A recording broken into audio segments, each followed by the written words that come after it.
É preciso questionar se falta uma parte na história, e sinceramente acho que sim. Acho que existe um episódio esquecido na história humana, e nós somos uma espécie com amnésia. Nós realmente não lembramos quem ou o que somos. A Lua realmente se chocou com o planeta Terra? Afirmo que sim, e neste novo vídeo irei apresentar uma nova evidência que poderá nos levar a importantes conclusões. Primeiramente vou aqui fazer um breve relato sobre a natureza desta teoria, que visa comprovar, ou pelo menos levantar a possibilidade da ocorrência no passado, de um evento cósmico de proporções titânicas, e este evento seria quando nosso satélite natural veio a colidir com a superfície de nosso planeta. Como já disse em vídeos anteriores, apesar de parecer fantasioso contradizer certas leis da física, sendo pouco provável aos olhos de muitos cientistas, creio que consegui evidências suficientes para que no mínimo chame a atenção de algumas áreas da ciência para que, diante desta nova descoberta e de argumentos lógicos, sejam ressignificados os eventos que realmente ocorreram em nosso planeta. No primeiro vídeo, onde apresentei no início de 2019 parte de meus estudos e pesquisas, percebi por parte de grupos ou pessoas ligadas a diversas áreas acadêmicas, certa resistência em comentar ou até colocar em seus pontos de vista sobre o que foi anteriormente apresentado. Creio que esta recusa ou desinteresse se deve ao fato que nos vídeos anteriores, mencionei algumas lendas de civilizações antigas e até mesmo certos relatos, descritos em livros sagrados, mas aqui esclareço que o objetivo de ter mencionado tais relatos, é pelo fato de que, se tal evento realmente tivesse acontecido, deveríamos encontrar algum tipo de menção ou até mesmo conexão lógica entre eles.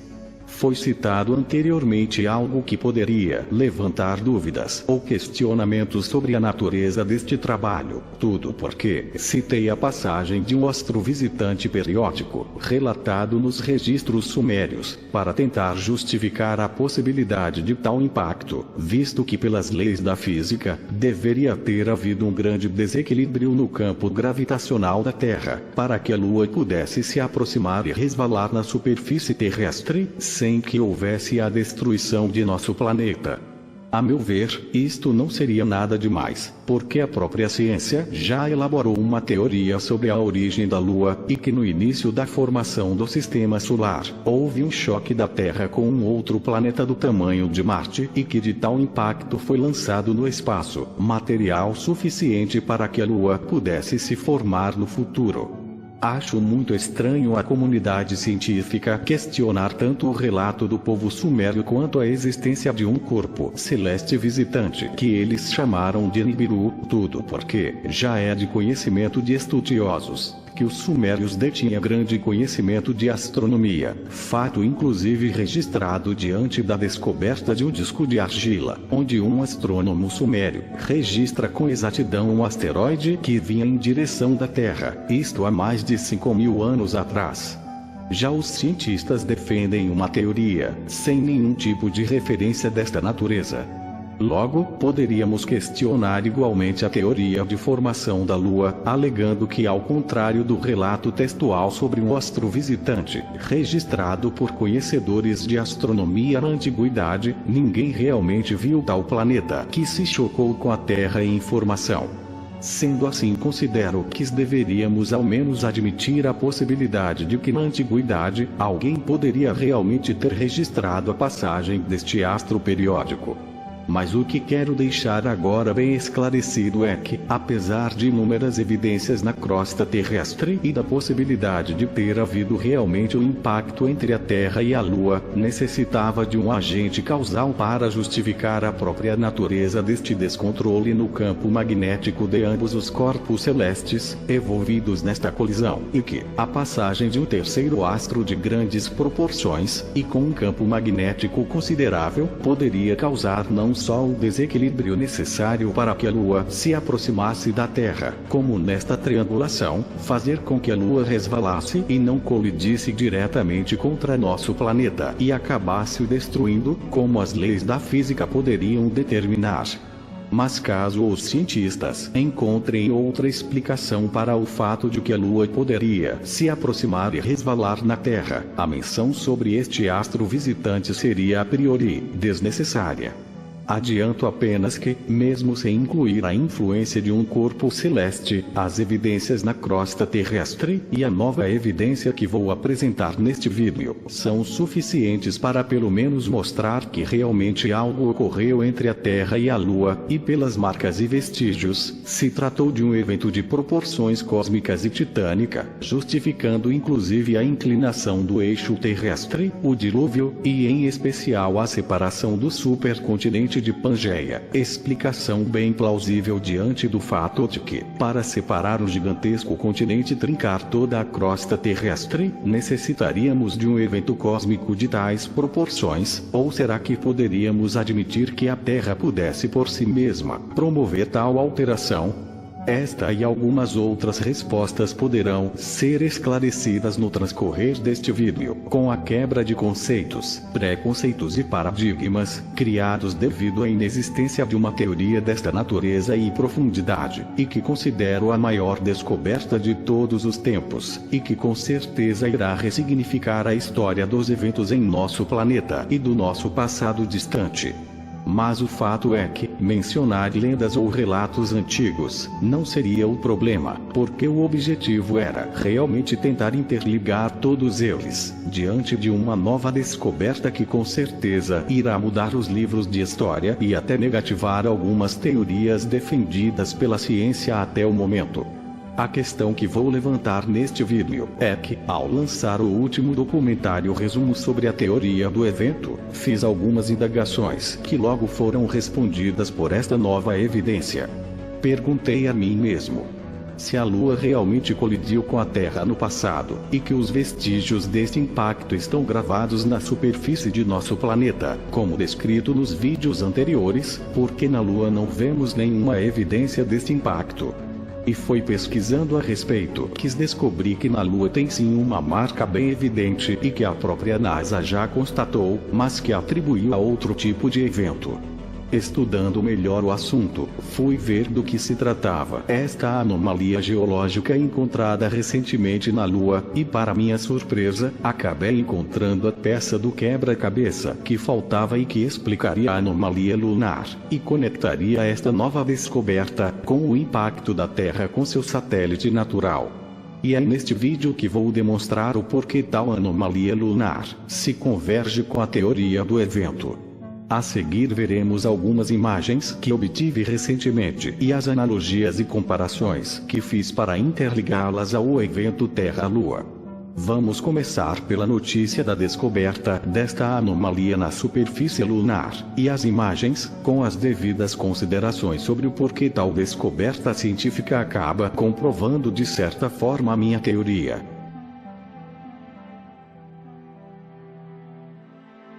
Vamos às imagens sobre uma anomalia encontrada pelos astrônomos na superfície da Lua.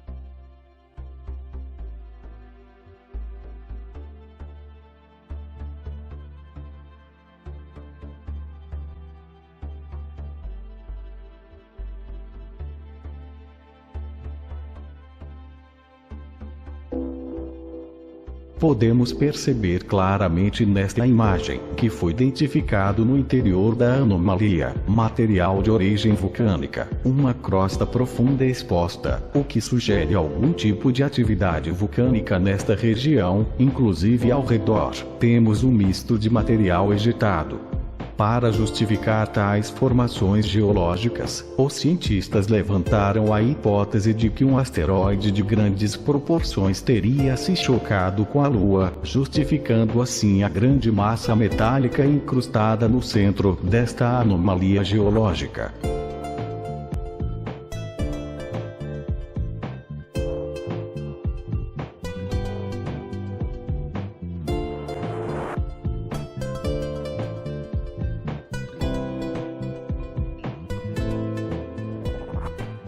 Os cientistas atribuíram esta anomalia a um impacto de um asteroide na Lua. Mas o que agora ficará demonstrado é que na realidade, esta marca é a comprovação que realmente houve no passado um impacto entre a Lua e o planeta Terra.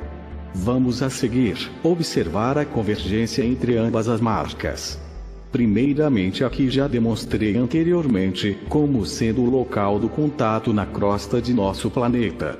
onde podemos ver claramente que, em comparação com a anomalia na crosta lunar, as dimensões aferidas são incrivelmente idênticas, o que sem sombra de dúvida, torna totalmente admissível que ambas as marcas geológicas foram causadas pelo mesmo evento cósmico, ou seja, um evento ou contato entre o nosso satélite natural e o nosso planeta. Exatamente como já fora descrito em minha teoria elaborada em 2004 e apresentada publicamente em janeiro de 2019. Agora vamos à comparação da anomalia lunar com a suposta marca deixada pelo impacto da Lua com o planeta Terra, o que fundamentou minha teoria desde o princípio. Inicialmente vamos fazer uma medição na superfície terrestre, utilizando um software bem conhecido, o Google Earth.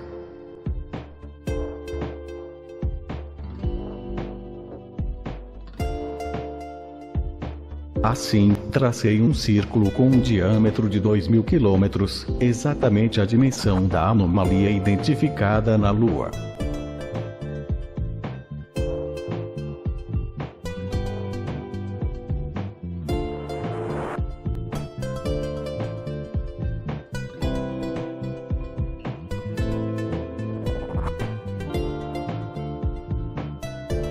Agora vou fazer o mesmo processo na superfície da Lua, para podermos visualizar a tal marca misteriosa.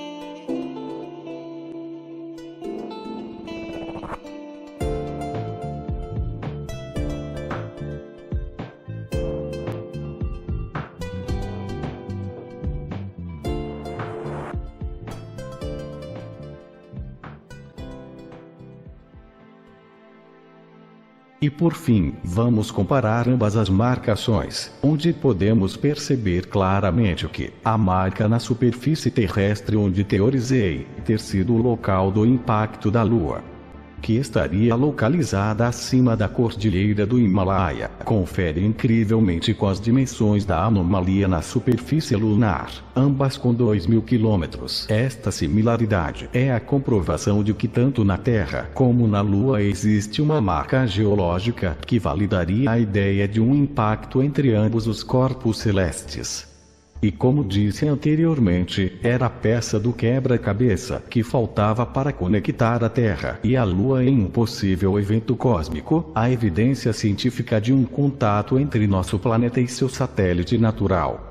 Como a base de minha teoria estava fundamentada em evidências geológicas na superfície de nosso planeta, agora temos estas mesmas evidências registradas na superfície da Lua, o que devemos considerar como sendo um forte sinal de que tal ideia passa a fazer sentido, inclusive no aspecto científico. Vamos às outras considerações. Desta forma, temos ainda algumas considerações a serem feitas após esta comparação. Existe nos meios científicos a teoria de que a Lua foi criada devido a um choque de um grande corpo celeste, ou até mesmo de outro planeta com a Terra. O que fundamenta esta hipótese é o fato de que as expedições lunares recolheram material geológico da Lua e constataram que a geologia lunar era idêntica à do planeta Terra. Duas considerações importantes precisam ser feitas a este respeito, se levarmos em conta o choque entre a Terra e a Lua. Primeiramente, tal anomalia lunar seria explicada cientificamente, porque, como já foi dito nos vídeos anteriores, ao se chocar com a Terra, na região onde era o Oceano Tétis, oceano existente na época do supercontinente de Pangeia, e havendo o impacto da Terra com a Lua, após o tsunami promovido pelo mesmo, a crosta terrestre se trincou e muito material vulcânico foi lançado do interior da Terra, principalmente no epicentro do impacto, o que justificaria o braço de escoamento de material vulcânico que se origina da borda esquerda da cordilheira do Himalaia e se estende até o Mediterrâneo, na região próxima da Turquia. Logo, com o rompimento da crosta terrestre, houve grande lançamento de material vulcânico na região do epicentro do contato, o que não só criou a anomalia que hoje vemos na Lua, como fez com que parte deste material ficasse grudado na superfície lunar, exatamente no ponto onde os cientistas disseram que existe uma grande massa metálica. Esta enorme massa metálica é proveniente desta erupção ocorrida no momento do impacto com a crosta terrestre e que, como sabemos, provém do núcleo terrestre e este é de natureza ferrosa. Sendo assim, não podemos afirmar que a Lua teria a mesma composição geológica da Terra, pelo fato de que o material recolhido próximo a esta região da Lua pode realmente ser material terrestre que aderiu à superfície lunar por causa do impacto. Logo, para termos certeza sobre a real composição do solo lunar, deveríamos, por exemplo, coletar amostras em outras regiões, como o Polo Norte lunar, por exemplo. Uma outra consideração a ser feita é que, se levando em conta este impacto Terra e Lua, e considerando que o material recolhido foi de certa forma maculado, poderíamos estar diante da necessidade de reavaliar se a Lua teria realmente sido criada a partir do choque entre a Terra e um outro planeta, durante a formação do Sistema Solar, ou se a Lua foi incorporada na órbita terrestre por outro tipo de evento cósmico. Mas se considerarmos a teoria dos cientistas sobre a anomalia no Polo Sul lunar, devemos entender que, segundo os próprios cientistas, esta região que fora outrora atingida por um asteroide e que teve uma imensa camada de material metálico acumulada no solo lunar, quando a missão Apollo da NASA coletou o material nesta região, estaria coletando resíduos deste impacto e não necessariamente da Lua. Isto daria abertura para teorizarmos que tal asteroide deveria ter a mesma composição geológica da Terra, e neste ponto, não precisamos ter grande conhecimento de cosmologia para saber que isto derrubaria a própria teoria do impacto com tal corpo celeste, e por consequência natural, validaria a possibilidade de que o impacto que gerou tal anomalia lunar, isto seria a comprovação de que os resíduos já coletados, bem como a dimensão da marca no solo lunar, indicam claramente a colisão da mesma com nosso próprio planeta, inclusive esclarecendo o motivo dos resíduos de natureza metálica e as regiões onde teríamos resíduos de natureza vulcânica. Tudo porque, como explicado anteriormente, a superfície lunar, que manteve contato com a crosta terrestre, com o inevitável trincamento e as erupções subsequentes, lançaram este material oriundo do interior da Terra, exatamente no Polo Sul lunar, que foi a parte da Lua que teve contato com a crosta terrestre. Em termos simplistas, seria como mergulhar uma esfera de rocha dentro de um caldeirão de ferro derretido, que neste caso, seria magma sendo expelido do interior do planeta Terra, exatamente no local do contato, como já descrito no resumo desta teoria em vídeo anterior. Esta nova evidência não só dá um novo embasamento à minha teoria, como certamente forçará os cientistas a reavaliarem tais questões. Tudo porque, diante destas colocações técnicas, existem contradições evidentes no que foi teorizado até o momento, para tentar justificar esta anomalia na geologia lunar.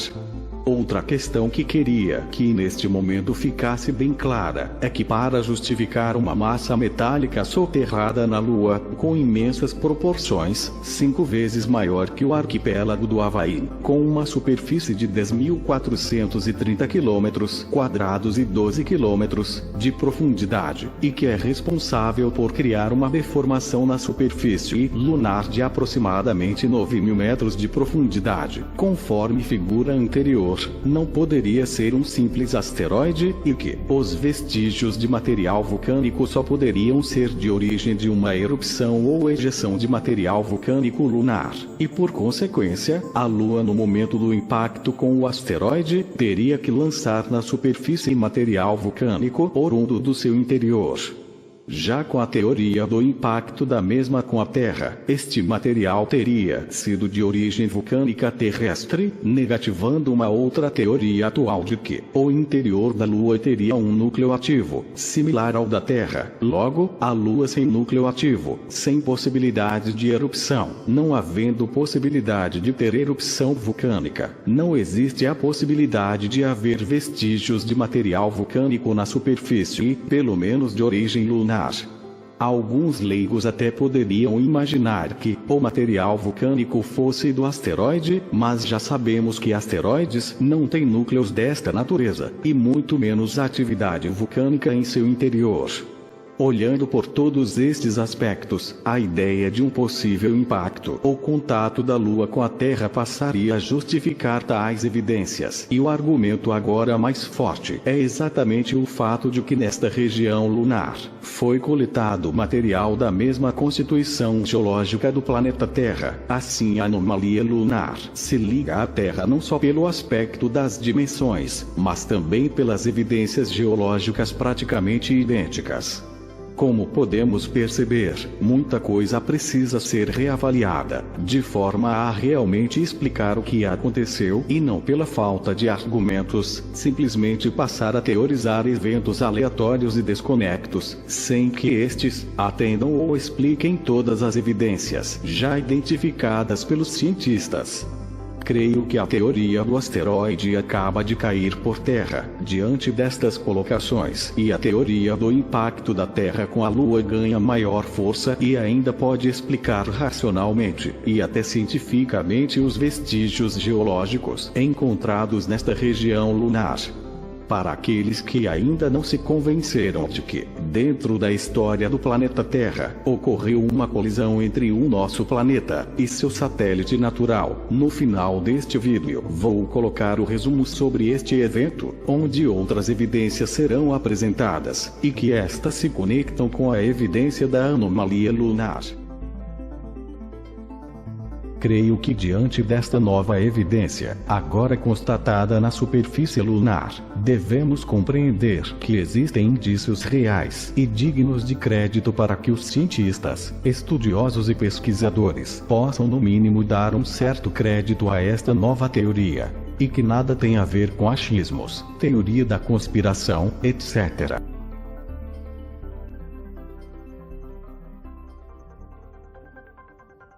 Dando continuidade ao tema, creio que esta evidência da marca na superfície lunar traz à tona novas questões importantes a serem consideradas e abre espaço para que possamos reavaliar o que realmente ocorreu no passado, e que a ideia de que a Lua tenha se chocado com a Terra pode-se ser levada em consideração, mesmo que aos olhos dos cientistas isto possa parecer à primeira vista inaceitável. Antes de dar início ao resumo da teoria do evento principal, já posso tentar demonstrar a possível sequência de eventos secundários que foram deflagrados de forma natural pelo evento cósmico envolvendo o planeta Terra e a Lua. De forma bem simples, vou tentar colocar em ordem cronológica tais acontecimentos, mas cabe a cada espectador e seu nível de conhecimento fazer a interpretação correta, Tudo porque podem inclusive ir contra teorias já existentes e envolver diversas áreas distintas do conhecimento humano, tais como geofísica, cosmologia, astrofísica, geologia, arqueologia, paleontologia, etc. O intuito neste momento não seria apresentar uma grande quantidade de detalhes, ou até comparar com as teorias já existentes, que tentam explicar alguns eventos que serão aqui justificados, mas sim lançar questões de conexão dos mesmos com a possibilidade de serem explicados de uma maneira diferente, mas que nem por isto deixam de fazer sentido no aspecto lógico e até científico.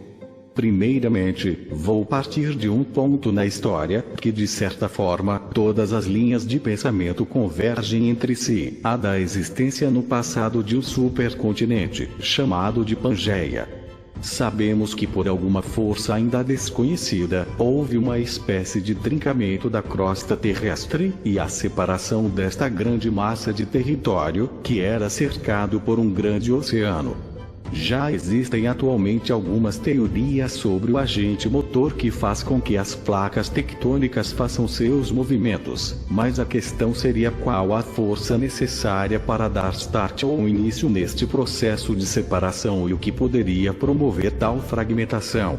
Já pela ideia de que, no passado a Lua poderia ter se chocado com a Terra, incluiria um agente exterior condizente à força necessária para não só gerar o trincamento da crosta terrestre, como a série de eventos que justificariam até mesmo a inclinação do eixo de rotação da Terra, a anomalia na linha equatorial magnética terrestre, o dilúvio, dentre outros, e que todos estes eventos na verdade ocorreram em um curto espaço de tempo, contrariando a maioria das teorias a este respeito, que desconsideram um evento desta natureza e proporção. Assim sendo, tínhamos um quadro bem estável de configuração geofísica terrestre antes do impacto. Inclusive, como já demonstrei anteriormente, tínhamos um eixo do Equador e um eixo de rotação a 0 grau, sem a inclinação atualmente verificada. O eixo do Equador magnético terrestre possivelmente convergia com o eixo do Equador geofísico, e portanto, não tínhamos as estações do ano, o que justificaria os relatos sobre diversas áreas consideradas paradisíacas, localizadas como já demonstrei anteriormente, nesta linha do Equador da Antiguidade, e que estas regiões e suas características estão descritas em linhas gerais, nas diversas lendas e relatos de povos antigos, e até mesmo em alguns livros sagrados. Mas que por fatores gravitacionais externos adversos, como já teorizei, o planeta Terra se tornou instável a nível de eixo de rotação e campo magnético, fazendo com que seu satélite natural, a Lua, apresentasse igualmente uma órbita instável, vindo a se aproximar de nosso planeta, resvalando na região do Oceano Tétis, como já dito anteriormente, e onde teríamos a gigantesca marca na região citada na figura. Como a Lua colidiu em uma região oceânica, é de se imaginar que isto gerou um enorme tsunami de água salgada e sedimentos por toda a superfície, e é este evento que temos em relatos de povos antigos e até na Bíblia, como sendo dilúvio, e teria durado um curto espaço de tempo. Com o choque da Lua, foi gerada uma energia considerável no epicentro do impacto, gerando por consequência uma pressão no interior do planeta. Esta pressão e os abalos sismológicos subsequentes fizeram com que a crosta terrestre trincasse, e podemos até compreender o porquê alguns pedaços que formariam os novos continentes seguiram em direções análogas ao ângulo de impacto da Lua. Com o afastamento destas grandes massas de terra e as rachaduras na crosta terrestre que criaram as placas tectônicas que conhecemos e observamos ainda hoje, justificando uma sequência catastrófica e em grande velocidade do que foi chamado de a deriva dos continentes, tendo inclusive esta teoria defendida de uma forma similar por um renomado geofísico chamado John Baumgartner, que exatamente propôs um modelo de placas tectônicas catastróficas, onde tudo teria acontecido rapidamente e em grande velocidade, o que confirmaria inclusive que após o start e início deste processo, causado pela energia gerada pelo choque da Lua com a superfície terrestre, o que se seguiu foi mero processo natural de trincamento, desagregação e reacomodação geológica.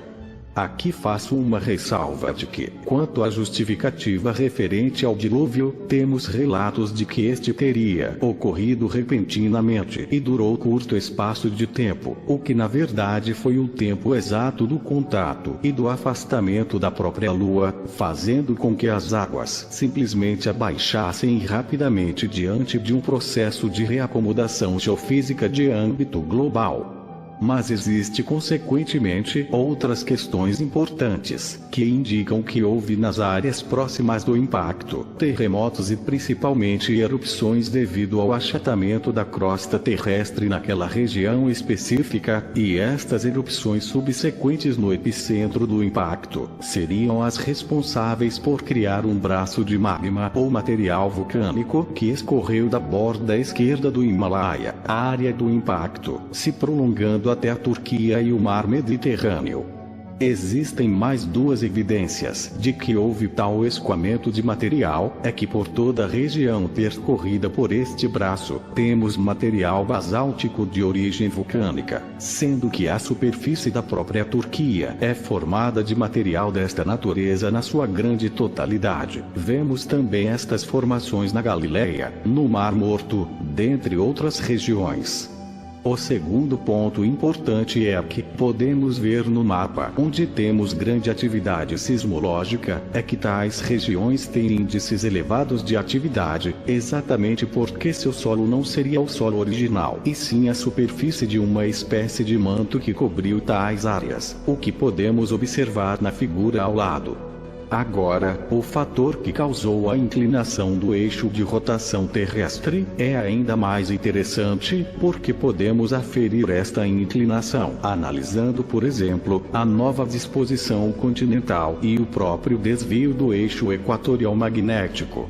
A América do Sul, por exemplo, se deslocou para baixo da linha do antigo Equador, e como esta grande massa de terra é rica em minérios, tal alteração gerou uma indução em relação ao próprio campo magnético terrestre que inevitavelmente sofreu alterações com a mudança geofísica e a nova disposição continental no âmbito global. Logo, a deriva dos continentes gerou não só um declínio no eixo planetário, como a própria anomalia magnética do Atlântico, mistério que agora podemos desvendar de forma incrivelmente compreensível e natural. Alguns grandes mistérios poderiam ser explicados por este evento. O que os povos antigos chamaram de dilúvio, e o porquê da sua ocorrência repentina, durante curto espaço de tempo, sem que um agente causal pudesse explicar tamanha alteração no clima global. Pela nova teoria aqui apresentada, este dilúvio foi na verdade causado por um gigantesco tsunami e a consequente elevação do nível dos oceanos, devido a um evento cataclísmico de proporções titânicas, envolvendo uma extrema desacomodação na configuração oceânica, bem como nas consequências naturais que justificariam os eventos posteriores. Porque em relatos de livros sagrados e povos antigos, vemos supostas civilizações pré-diluvianas, que nas suas respectivas regiões, tinham um clima estável e um status de regiões paradisíacas. Tudo porque o dilúvio causado pelo evento, foi o responsável por também inclinar o eixo terrestre, gerando por consequência também natural, as estações do ano. Porque a Atlântida, citada e descrita por Platão, e as lendas da antiga Lemúria, falam que ambas foram engolidas pelo oceano. Sim, porque foi exatamente este tsunami de origem oceânica, que as varreu da superfície e as soterrou. Isto é apenas uma pequena correção no que realmente aconteceu, e digo que conforme muitos já teorizam, os vestígios da Atlântida podem ser encontrados na região de Richat, o chamado Olho do Saara, e que foi exatamente por onde passou este tsunami, que varreu todo o Oriente Médio e o norte da África, e lançando sobre ele uma camada de sedimentos que formaram o próprio deserto do Saara. Outro mistério que seria esclarecido: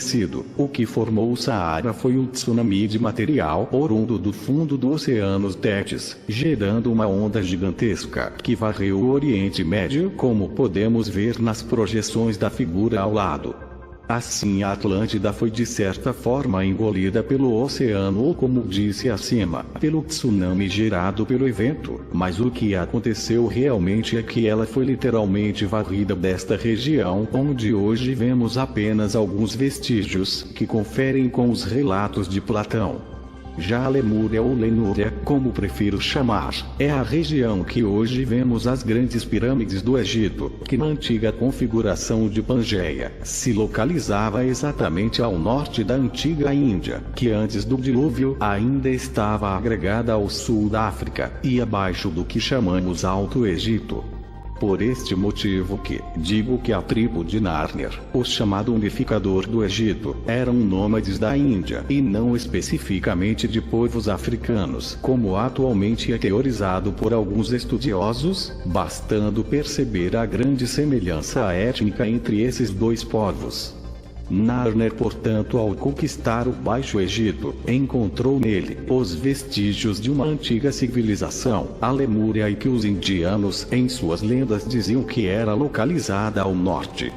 Posso, mediante meus estudos, afirmar que as primeiras pirâmides e a própria esfinge são construções pré-diluvianas e nada teriam a ver com o Antigo Egito, civilização que provavelmente encontrou estas ruínas e sobre elas construiu seu império. Mas isto é outra hipótese que discutiremos em futuros vídeos. Porque atualmente muitos questionam o período em que algumas construções egípcias, em especial a Grande Pirâmide, a Grande Esfinge e o Templo de Osíris, e teorizam que podem até ultrapassar a marca dos 13.000 anos antes de Cristo. E estão corretos, porque na verdade eram construções pré-diluvianas, e foram soterradas pelo tsunami gerado pelo evento, mas posteriormente redescobertas quando parte deste território foi escavada ou parcialmente limpa pelo curso do rio Nilo. Por que a região do Oriente Médio é tão rica em petróleo? Porque antes do evento, aquela região era uma região tropical, rica em fauna e flora, e tudo foi literalmente soterrado, juntamente com grande quantidade de água salgada, o que sabemos criar um ambiente perfeito para gerar este combustível fóssil. Segundo as atuais teorias de formação do petróleo, a água salgada seria um de seus ingredientes mais importantes. E digo que muitos outros mistérios ainda seriam desvendados, se levarmos em conta que no passado tivemos realmente este evento cósmico de natureza titânica. Mas por que então a marca geológica, deixada na superfície terrestre pelo evento, não foi ainda questionada pelos cientistas, e a formação da cordilheira do Himalaia classificada como sendo vestígio desse impacto? A grande questão que gerou grande polêmica em 2004 e que de certa forma contradizia cientificamente a minha teoria, era o fato de que a Índia, segundo várias remontagens de Pangeia e as constatações atuais sobre o deslocamento desta região adentrando na Ásia, era a responsável pela formação desta cordilheira. Após uma análise mais criteriosa, constatei que esta teoria da Índia adentrando no continente asiático estaria correta, mas a questão-chave é que, olhando o aspecto deste território indiano, podemos perceber que, de certa forma, esta grande área realmente não contém resíduos ou camadas de sedimentos como a que encontramos no Oriente Médio e Norte da África, denotando que realmente a Índia teria se desprendido de uma região um pouco abaixo e ido posteriormente de encontro à borda criada pelo impacto da Lua, ou até mesmo uma formação indo de encontro da outra simultaneamente. Neste ponto convém esclarecer que a Lua não colidiu em ângulo de 90 graus com a Terra, mas sim em um ângulo de arrasto, o que a própria marca deixada na superfície terrestre indicaria, e que podemos ver nesta imagem do satélite. O que quero dizer é que o evento gerou-se em uma borda e com trincamento, e o deslocamento da Índia, a mesma veio de encontro a esta formação. Isto, ao meu ver, validaria ambas as teorias, mas a causa real da formação da cordilheira do Himalaia foi na verdade iniciada pelo deslocamento de material promovido pelo evento. Aqui quero apenas fazer um comentário sobre a borda esquerda da cordilheira do Himalaia, que, segundo cientistas, gerou uma espécie de ruga em ambas extremidades, mas que tal ideia fez com que os próprios cientistas deixassem de perceber que na verdade o que existe na borda esquerda é um gigantesco braço de escoamento de material vulcânico e sedimentar, o que comprova que conforme a Lua foi se arrastando pela superfície terrestre, com o trincamento da mesma nesta região crítica, houve escoamento de magma e erupções que lançaram este material que escorreu por toda esta região. Convém ressaltar que este braço que se inicia na base esquerda da cordilheira e se projeta na forma de um evidente escoamento até a Turquia, segundo vários modelos que explicam a teoria da deriva continental, era na verdade uma região oceânica, o oceano chamado de Tétis, como podemos ver identificado claramente nesta figura. Isto acabou mascarando de certa forma a visualização do que ocorreu no passado, e a interpretação correta do que realmente aconteceu nesta região de Pangeia, o que ao meu ver é estranho, porque inegavelmente cria uma lacuna na explicação científica da formação geológica deste braço que literalmente cortou o antigo oceano. O grande equívoco é que os cientistas analisam as evidências geológicas sem uma visão mais macro ou distanciada, e não percebem que apesar de fazerem certo sentido ao explicar alguma formação específica, as teorias não se conectam entre si. Mas como disse desde o primeiro documentário onde apresentei minha teoria publicamente, que se levarmos em conta este evento, muitos esclarecimentos poderão ser obtidos, diante da adequação necessária das teorias já elaboradas, sem se esquecer de que toda teoria, por mais forte que seja a nível lógico e de embasamento racional, ainda necessita de comprovação, mas devem mesmo assim se conectarem entre si, como uma espécie de remontagem de um grande quebra-cabeças.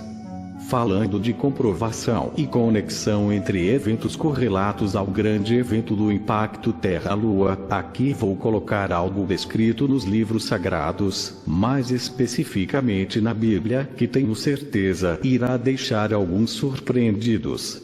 Na Bíblia foi feito um relato sobre o dilúvio e que este durou aproximadamente 40 dias e 40 noites, mas existe outra interpretação dos textos que sugere que o dilúvio durou 1 ano e 10 dias.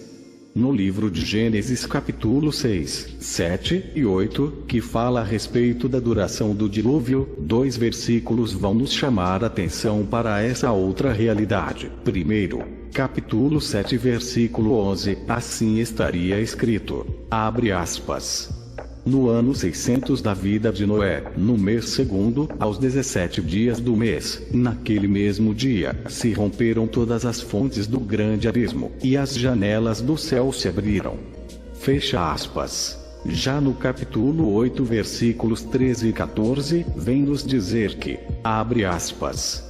No ano 601, no mês primeiro, no primeiro dia do mês, as águas se secaram de sobre a terra. Então Noé tirou a cobertura da arca e olhou, e eis que a face da terra estava enxuta. E no segundo mês, aos 27 dias do mês, a terra estava seca. Fecha aspas. Observem as partes em negrito e sublinhadas do texto. Primeiro, no ano 600 da vida de Noé, no mês segundo, aos 17 dias do mês. Segundo, no ano 601, no mês primeiro, no primeiro dia do mês, as águas se secaram e no segundo mês aos 27 dias do mês, a terra estava seca. Sendo assim, todos os dias do dilúvio totalizaram 1 ano e 10 dias. Mas o interessante não foi realmente o período, mas sim o caminho que a tal arca de Noé percorreu e onde a mesma foi aportar, que segundo muitos, a mesma aportou no Monte Ararat, na Turquia.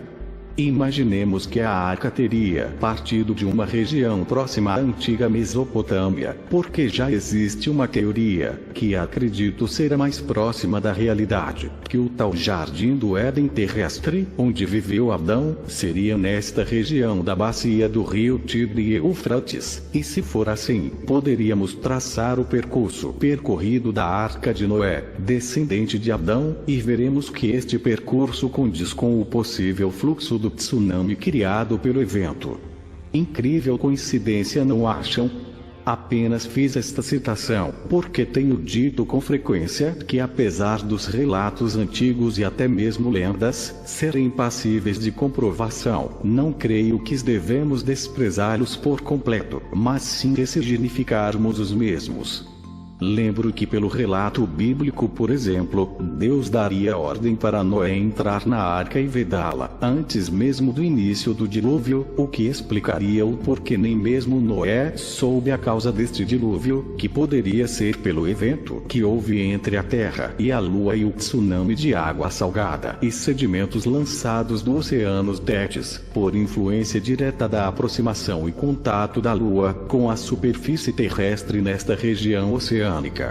Assim digo que inúmeras respostas e mistérios seriam esclarecidos mediante a compreensão e comprovação deste evento, que, como digo na sequência deste vídeo, e já citados em vídeos anteriores do canal, explicariam o dilúvio, a inclinação do eixo de rotação terrestre, as anomalias no campo magnético do nosso planeta, e o desvio da própria linha do equador magnético da atualidade, o desaparecimento repentino de lendárias e antigas civilizações, a separação de Pangeia, as chamadas armadilhas siberianas, a própria anomalia no polo sul da Lua e o porquê as amostras retiradas do solo lunar nesta região são geologicamente idênticas à da Terra, e ainda uma infinidade de outras respostas que hoje são ainda um mistério sem solução aos olhos dos estudiosos e cientistas, que, como disse anteriormente, criam teorias para justificá-las ou explicá-las, sem que estas possam se harmonizar até mesmo com relatos que temos de antigos povos. Digo também que a própria cronologia será totalmente alterada pelo fato de que um evento desta magnitude lançou tanto material na superfície terrestre em curtos espaços de tempo, que comprometem a confiabilidade da datação pela análise das camadas de sedimentos, as chamadas camadas estratigráficas.